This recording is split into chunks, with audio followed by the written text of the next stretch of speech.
Alright, I guess it's just going to be San Francisco week on this channel. I didn't plan that, but the news that's coming out of what was formerly one of America's most beautiful cities keeps descending to unbelievable depths of crazy. I spoke last video about the disgusting status of San Francisco's streets, about how if you walk down any given block in the city, it's a near mathematical certainty that you'll encounter human crap or used syringes, maybe both, maybe even both in the same pile. Another issue I didn't even discuss last video is just how out of control illegal immigration is in San Francisco. San Francisco was a sanctuary city way before it was cool, all the way back to 1989. And over the decades, the illegal immigrant population in the city has swelled. It's now estimated that some 240,000 illegals live in the Bay Area. That's up to 5% of the local population. And that estimate is based on Pew Research analysis accounting for 11 million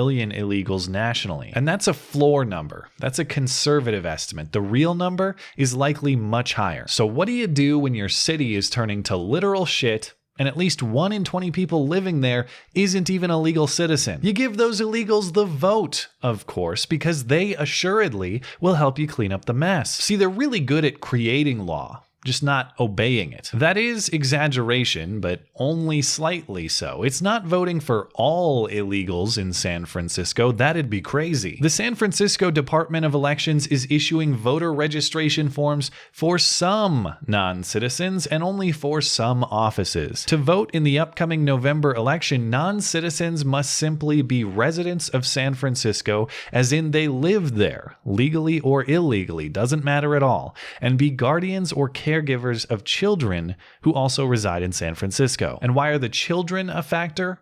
Because the voting is limited only to the local school board election. This policy is the result of Proposition N, which passed in November 2016 with 53% of the vote. This plan is on sort of a trial for now, in place for the 2018, 2020, and 2022 elections before it expires. The city, in the meantime, could opt to make the change permanent. The point is, this lunacy isn't some top-down plan from San Francisco's government. It was voted on by the people, by, at least at the time, the citizens of San Francisco, who voted to surrender their right to self-governance to people who don't obey the law, to people who may or may not pay taxes into their school system, to people who just generally have no claim to their city. And when you watch the news coverage of this story, it's like that Big Lebowski meme come to life. Am I the only one around here who gives a shit about the rules? I don't know who does care about the rules anymore, but certainly the San Francisco Board of Supervisors, their city council,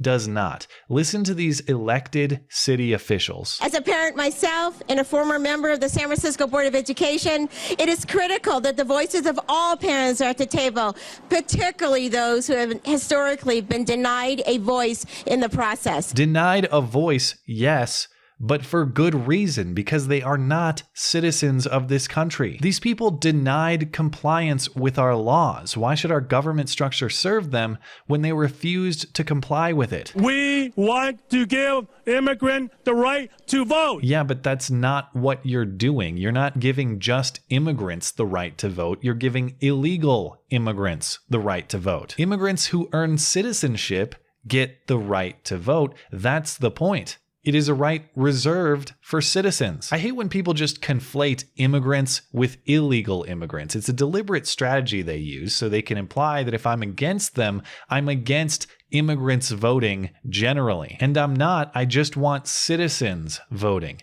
including immigrant citizens. But I don't want to give you a stake in crafting law in this country if you didn't respect our law at all when you came here. Here's the commissioner of the school board. I think it's critical that all of our families have an opportunity to have a voice in the governance of their schools. In other words, I think it's critical that people who disregard our governance in coming here and taking advantage of our schools have a voice in the governance of those schools. How does this make any sense? They disregard our governance of them, so we hand over our governance of ourselves to them. It's simply suicidal. And the alarming part is this reasoning has no logical end. As I said earlier, non-citizens and illegals are only voting in San Francisco's school board elections. It's very limited for now. But with this guy's reasoning, it's critical that all of our families have a voice in governance, whether they're legal or illegal.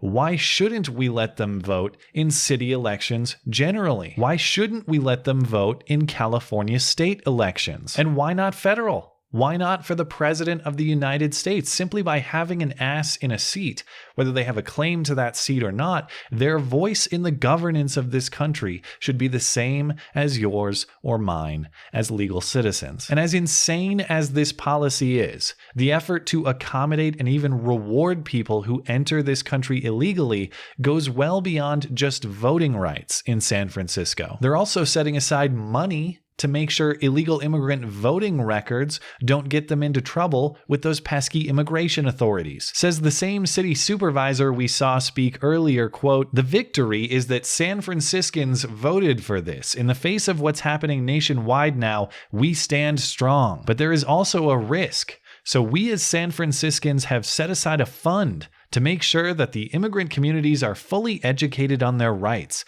but also their risks in this time and place in our country." She said it's not clear whether non-citizens' voting registry could be hidden from the federal records because voting records are considered public information. Just let them use fraudulent names. Who cares? The right to vote has already been dragged this far through the mud. What's a couple more smears? She added, "I think in this case in particular, what is very risky is that we don't know where this president will go. Are there risks involved? Absolutely. But quite frankly, there are risks involved for all of us with the Trump administration." The fact that this lady, who will let anyone come in from a foreign country, disobey our laws, and then vote to create new law and new long-term policy that will govern us all, the fact that she is lecturing us about risk is too much irony for me even to comprehend. At a time when the news cycle is nothing but hysteria about alleged secret foreign influence of our government, there are localities in our country actively and in plain sight handing over our government to foreign influence. One story gets 24-hour panel discussion on cable news. The other is hardly mentioned. One is viewed as a threat to the republic. The other is viewed as progress. One is a scandal. The other is moral virtue. And I need someone to explain to me the difference. The trouble is, I think that attempted explanation would only come from San Francisco. And finding a sane thought in San Francisco is a lot like finding a clean street in that city. It's possible if you're diligent, but it's not really worth navigating the minefields of needle-spiked shit piles. Thanks as always for listening and for supporting this channel. Always appreciate that thoughtful discussion down below, and especially over on Twitter. That is at ML Christiansen. You're always welcome to come hang out and chat in my live streams. Those are linked down in the description. Looking forward to it. Okay, bye.